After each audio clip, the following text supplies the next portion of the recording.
तो rule number 39 क्या है?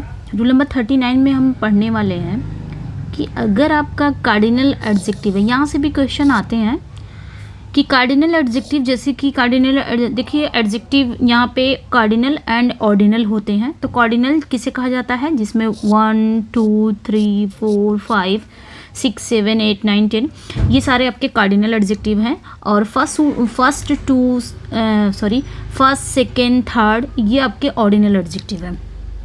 तो रूल ये कह रहा है कि अगर आपका कार्डिनल एडजेक्टिव जैसे कि 1 2 3 4 5 के बाद आपका प्लूरल नाउन आ रहा हो और उस प्लूरल नाउन से certain amount, certain weight, certain period, certain distance, certain height का सेंस निकल रहा हो, तो इसके साथ वर्ब कैसी आएगी? सिंगुलर वर्ब आएगी। मतलब कार्डिनल एडजेक्टिव के बाद अगर आपका प्लूरल नाउन आ रहा है तो अगर उस प्लूरल नाउन से किसी निश्चित रकम की बात हो रही हो, किसी निश्चित वज़न की बात हो रही हो, निश्चित पीरियड की बात हो रही है, निश्चित दूरी या निश्चित ऊंचाई की बात सेंस निकल रहा हो, तो उसके साथ हम कौन सी वर्ब लगाएंगे? सिंगुलर वर्ब लगाएंगे। एग्जाम्पल से समझते हैं इसको। एग्जाम्पल जैसे मैंने कहा 5 रुपीज़, 5 रुपीज़ इज या फिर are a very small amount.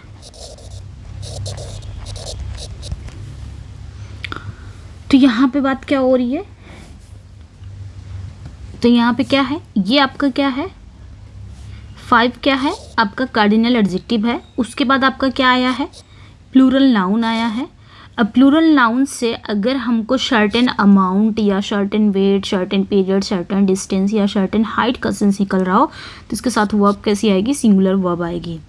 तो यहाँ पे देख सकते हैं आपका कार्डिनल एडजेक्टिव आया, उसके बाद प्लूरल, आपका ये नाउन है, प्लूरल नाउन है, और ये प्लूरल नाउन एक सर्टेन अमाउंट का सेंस निकाल रहा है ना, कि 5 rupees dash very small amount, एक सर्टेन अमाउंट, एक निश्चित रकम का सेंस निकाल रहा है।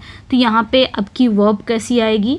सिंगुलर वर्ब आएगी। यहाँ पे आर नहीं होगा, यहाँ पे आपका इज़ करेक्ट हो जाएगा। 5 rupees is a very small amount.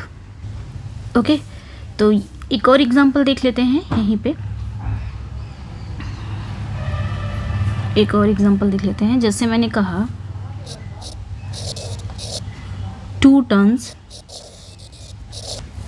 2 tons of coal is या फिर are not enough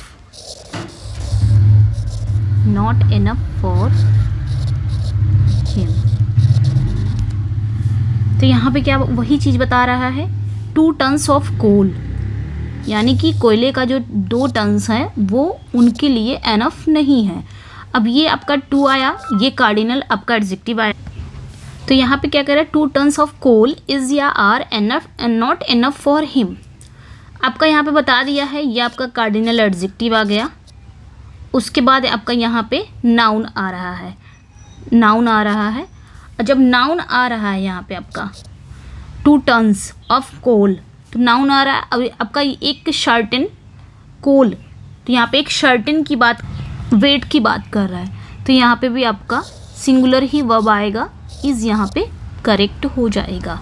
उसी तरह मतलब ध्यान बस इतना देना है, जैसे आपका 6 ईयर्स हो गए, 6 ईयर्स इज़ या फिर आर अ लॉन्ग पीरियड।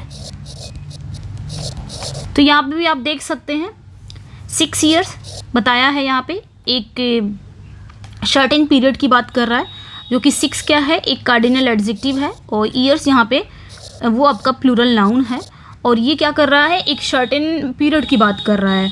तो यहाँ पे आपका सिंगुलर नहीं, सिंगुलर ही आएगा, प्लूरल वर्ब नहीं आएंगे। तो 6 years is a long period. Okay, तो इस चीज़ को ध्यान रखिएगा। एक चीज़ और है, कहते हैं ना इंग्लिश में एक्सेप्शन होता है, तो वो भी हम देख लेते हैं जस्ट। तो वो भी हम देख लेते हैं कि एक्सेप्शन इसमें क्या है। हमने पढ़ा है कि कार्डिनल एडजेक्टिव के बाद आपका जो भी प्लूरल नाउन आते हैं, प्लूरल नाउन से अगर एक सर्टेन अमाउंट सर्टेन पीरियड का बोध आ रहा हो, सेंस निकल रहा हो, तो सिंगुलर आएगा। बट ये चीज़ भी आपने याद रख लेना है कि कार्डिनल एडजेक्टिव जो आपका है 1 2 3 4, इसके बाद जो आपका प्लूरल नाउन आता है उसको अलग अलग यूनिट्स का बोध हो या फिर कराना हो, तो वहाँ पे उसे हम प्लूरल मानेंगे। और वर्ब भी कैसी आएगी, प्लूरल वर्ब आएगी। मतलब ये ऐसा भी होता है कि कार्डिनल एडजेक्टिव के बाद अगर आपका प्लूरल नाउन आ रहा है, उससे अलग अलग यूनिट्स का बोध कराना हो या बोध हो, यानी कि अलग अलग यूनिट्स का सेंस निकालना हो या सेंस निकल रहा हो अलग अलग यूनिट्स के साथ, तो उस नाउन, वो तो नाउन प्लूरल है ही है, उसके साथ प्लूरल वर्ब भी आएगी। ये ध्यान रखना है। जैसे मैंने एक एग्जांपल से समझते हैं। मैंने कहा 50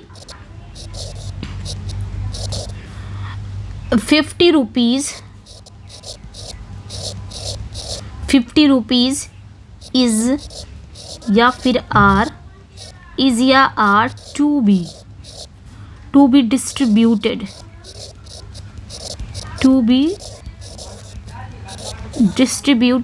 among the students।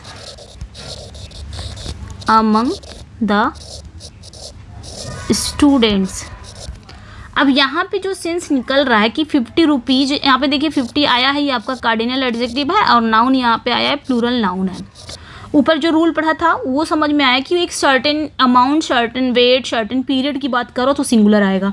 जब ये सेंस नहीं निकलेगा, जब ये सेंस निकलेगा एक के अलग अलग यूनिट का सेंस अगर निकलता है, तो वहाँ पे प्लूरल वर्ब आएंगे। जैसे मैंने कहा 50 रुपीज़ को क्या किया जाए, स्टूडेंट्स में बांट दिया जाने वाला है या बांटे जाने को है। मतलब यहाँ पे जो 50 रुपीज़ का मतलब 50 रुपये है, मतलब कई 50 रुपये के अर्थ में हुआ है कि 50 रुपये स्टूडेंट्स के बीच में बांट दिया जाए, यानी कि अलग अलग यूनिट्स की बात हुई है। तब यहाँ पे हम ऐसे सेंस में हम यहाँ पे सिंगुलर वर्ब नहीं लगाएंगे, प्लूरल मानेंगे इसको। प्लूरल तो है ये नाउन है, और इसके साथ वर्ब भी प्लूरल ही रहेगी। यहाँ पे ये चीज़ें आपको ध्यान देना है। थोड़ा सा एक्सेप्शन रहता है ग्रामर में, तो ये चीज़ें आपने ध्यान रखनी है। अगर अलग अलग यूनिट्स की बात हो रही है तो वहाँ पे आप प्लूरल वर्ब लगाएंगे। बाकी अगर certain amount, certain distance, certain period की बात हो रही हो तो सिंगुलर लगाएंगे। इस चीज़ को भी ध्यान में रखना है। ओके, अगला जो रूल है आपका, रूल नंबर 40, यहाँ से भी क्वेश्चन आते हैं, बहुत आते हैं यहाँ से भी, कि अगर अरिथमेटिक के हिसाब से, यानी कि अरिथमेटिक के हिसाब में, यानी कि सम्स में सिंगुलर और प्लूरल दोनों वर्ब्स का प्रयोग किया जा सकता है।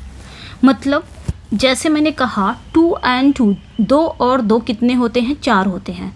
तो ये जो अरिथमेटिक का सम्स है, इसमें क्या हम सिंगुलर वर्ब, इसके साथ वर्ब कौन सी लगाएंगे, सिंगुलर या प्लूरल?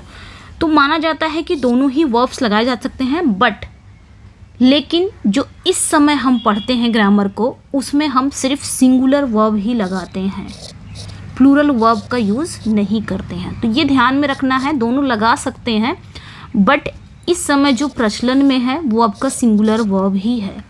जैसे मैंने कहा, एग्जाम्पल से इसको समझ लेते हैं, इसको भी। जैसे मैंने कहा 2 and 2, 2 and 2, 2 और 2 कितने होते हैं, मेक्स या फिर मेक्स या मेक 4। अब ये जो यहाँ पे क्या आपका राइट आंसर क्या हो जाएगा, तो यहाँ पे 2 and 2 मेक्स 4 हो जाएगा। मेक्स यहाँ पे राइट हो जाएगा, मेक नहीं लगेगा, ये आपका राइट हो जाएगा, क्योंकि ये इस समय प्रचलित में है, ट्रेंडिंग में है, आपका सिंगुलर वर्ब ही है।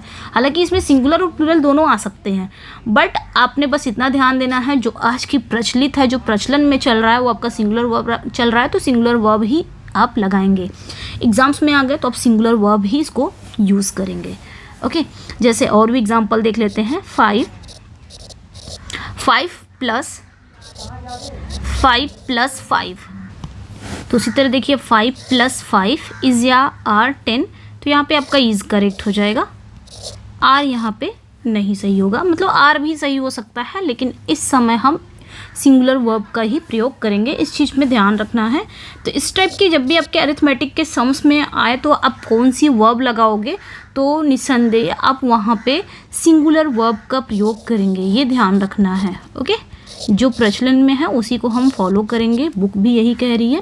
तो जो चीज़ें प्रचलन में है उसी चीज़ को हम फॉलो करेंगे, यहाँ पे इज़ आपका करेक्ट हो जाएगा।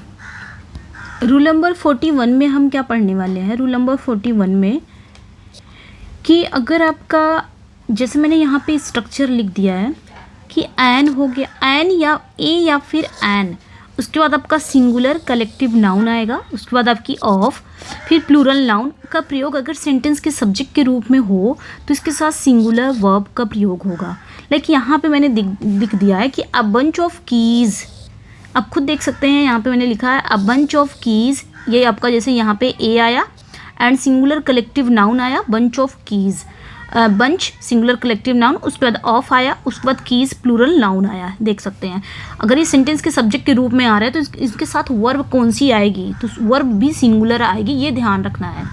क्योंकि a flock of sheep, a set of cows, a crowd of people, a series of events, an army of soldiers, a class of students, a team of players and a herd of cattle, ये भी होता है a herd of cattle, a galaxy of stars, a band of musician, a fleet of ships, ये सारी चीज़ें important हैं। और इनके साथ वर्ब कैसी आएंगी? सिंगुलर वर्ब आएंगी।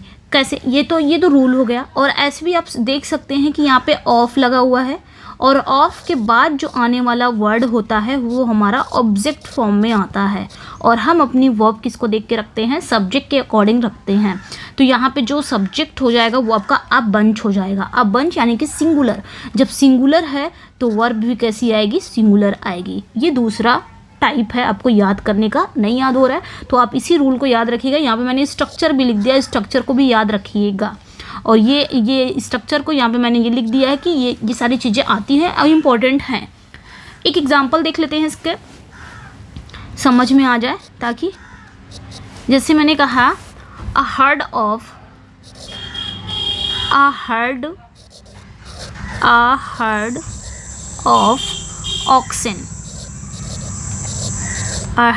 ऑक्शन, तो यहाँ पे क्या आएगा? इजी या फिर are, grazing in the field, grazing in the